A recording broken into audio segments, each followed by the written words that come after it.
are God's children. We are one family, God's family, the human family. In 1996, the Truth and Reconciliation Commission, chaired by Archbishop Emeritus Desmond Tutu, was established.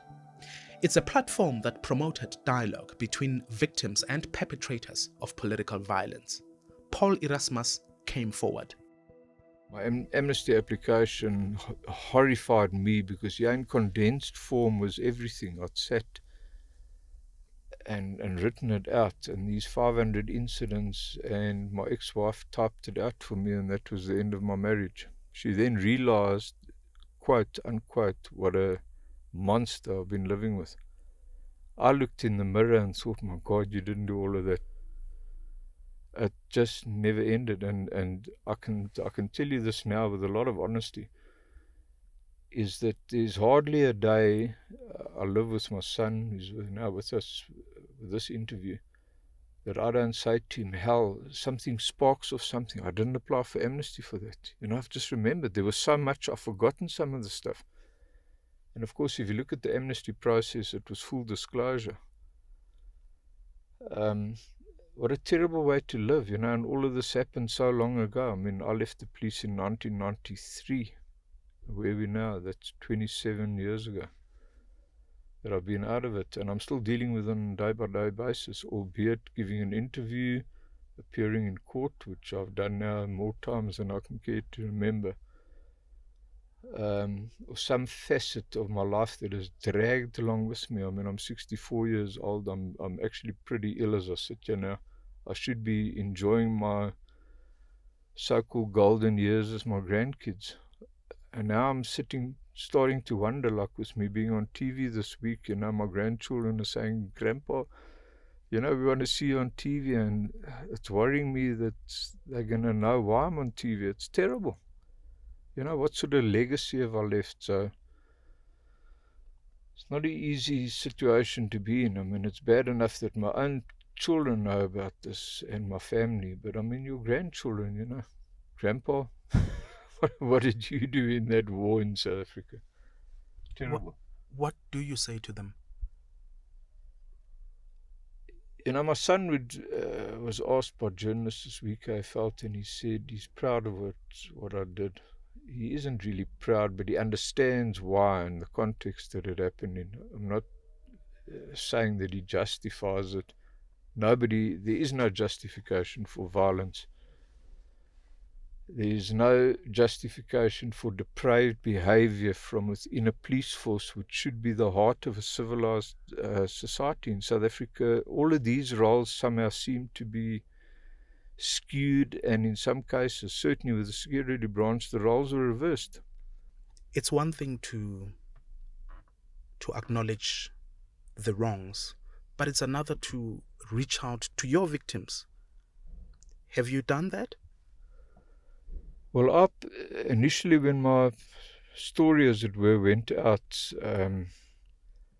I was encouraged by a lot of very good journalists, and it was pretty sensational stuff, to actually go and speak to the victims, and I did, and I was amazed as I was this week. 95% of the times they were very open to forgiveness, and I admire them for it, because it wasn't easy for me, but I often think along those lines how difficult it was for them. So I'm very grateful when people will reach out and shake my hand, and I've made some lifelong friends. I had a call this morning from a South African singer who I was tasked to destroy his career, and we've been friends for years. We've been overseas together, I think 3 or 4 times, and had some wonderful experiences, and we're absolutely identical people, apart from one flew right, one flew left. He ended up on that side of things, and I ended up on the side that I did, but we're basically almost identical South Africans.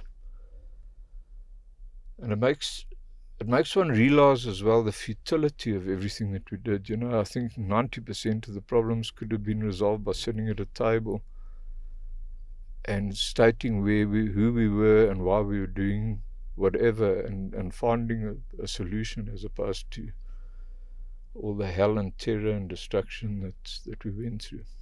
But that's the human condition. What did you say to your victims?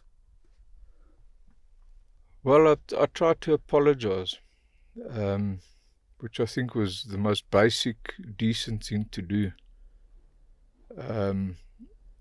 And I say that, like I mentioned earlier, in the context that, when one apologizes, you'd expect what you're apologizing for to be forgiven. And that hasn't always been the case. But I do understand that, how can I expect that from people to forgive me when I can't forgive people as well? And I mean, probably now even talking about de Klerk, my bitterness and hatred for him and a lot of these generals come shining through. It all came home to me. Just what a fearful master, a vicious, satanic. I used to think communism was satanic. The National Party was 1,000 times worse. That fearful master that I'd been serving was worse. Do you have any regrets? Absolutely. I should have left South Africa when I was 17.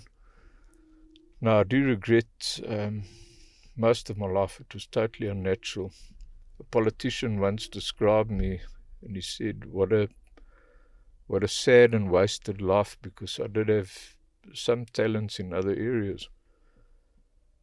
And I know that I'm not a stupid person, and I could have made it in whatever area or field I wanted to go into. Can you live with your conscience? When my marriage broke up, there wasn't a day that I didn't consider ending it all. And it was only when I got my children back, namely my son, and I was faced with a new direction in life, and a new task in life was to raise him and look after him. And, I committed myself quite totally to it. So it has been difficult, but I like to think that I've achieved something in raising my kids. They are certainly part of a new South Africa and not part of old South Africa. They saw what happened to me.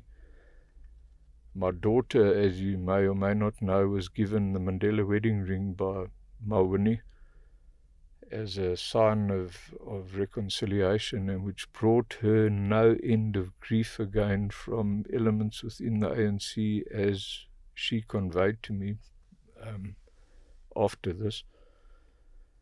This wasn't acceptable, but she did it from the heart, and I'm very proud of it, and my daughter is extremely proud of it. I tried to persuade Mawini when I saw the political fallout of this to take the ring back, and she absolutely refused. But that was her nature.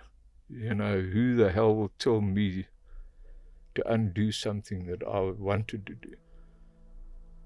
So my daughter still has the Mandela wedding ring, and it's probably one of the most treasured things in our family.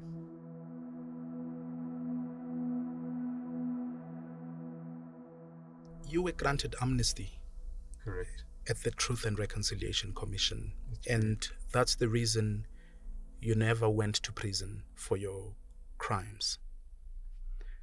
One of the conditions was to tell the truth at the Truth and Reconciliation Commission, to reveal as much as possible. Can you honestly, Paul, say that you've revealed everything? I think I've come as close to the true meaning of the word truth as what is humanly possible. I'm very proud of a few things in my life that I'm really proud of. One of them is the findings of the actual committee that heard my application was headed by Judge Sissy Kampepe, who summed up and said, the most beautiful thing to me was Mr. Erasmus has given a new meaning to the word truth. I've taken truth to new levels. And you know, there I rest my case. Also the biblical thing of John 8, I think, 32, and you shall hear the truth, and the truth will set you free. I'd rather say I don't know than speculate, and if I'm asked to speculate, well then I try and state it. But whatever I've said, including about Winnie and other matters, I've got documents, original documents to prove what I've said there without exception. And for that reason, I don't want to use the term I got away with a lot, but certainly I escaped a lot of what could have put me in serious hot water for one or another reason. How do you see your place in South Africa, in the new South Africa? Well, I've had no problem with the new South Africa. You know, white right-wingers in South Africa never end. You will hear about how wonderful it was in old South Africa and what a disaster new South Africa is. They don't seem to see the wood for the trees. I've adjusted quite reasonably, but then again, I had something of a different outlook. It wasn't to me a racial war like it was to some other South Africans. It was an ideological war. I pointed out this week again, there was actually more black security policemen in this country than whites, albeit they were used in menial positions.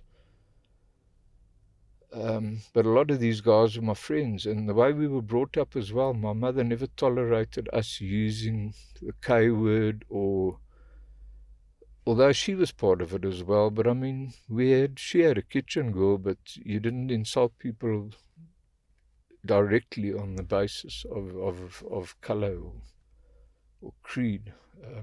People were welcomed into our home. So I had some liberal values or enlightenment, you know, in my life, I suppose, which served me well later years. How do you feel about your former masters? I'd like to see them stand up and acknowledge what they've done, and face the music. You know, these processes now, like the Neil Agate thing, well, maybe there's one or two people alive that can still be charged for this. I think the same should be applied to, certainly for people that committed mass murder or sanctioned or allowed it. And I start there with de Klerk and the surviving members of the Nationalist Cabinet.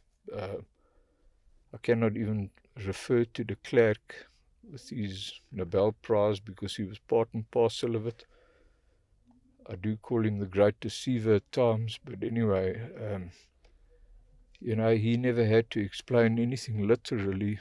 He just sat back and feathered his own nest for his retirement. And there he is today, like all of them, the generals and the people that not only sanctioned this, but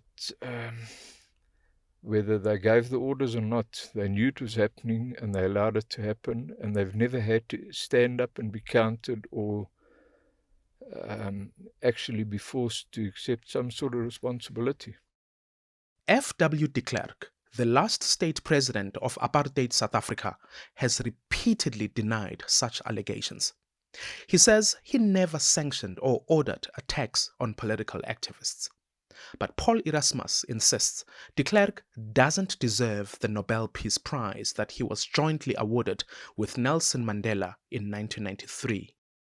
25 years down into a democracy, I would repeat again that de Klerk must hand back the Nobel Prize or take that $750,000 and go and build latrines in the Eastern Cape at black schools and show that he's got some measure of humanity in him. All he did, and history will prove it, and has proved it already, was he deceived the world. The secret operations were running long after, 2 years after the release of Mandela. And everything then was designed to keep their power politically, financially, and the positions that they were in.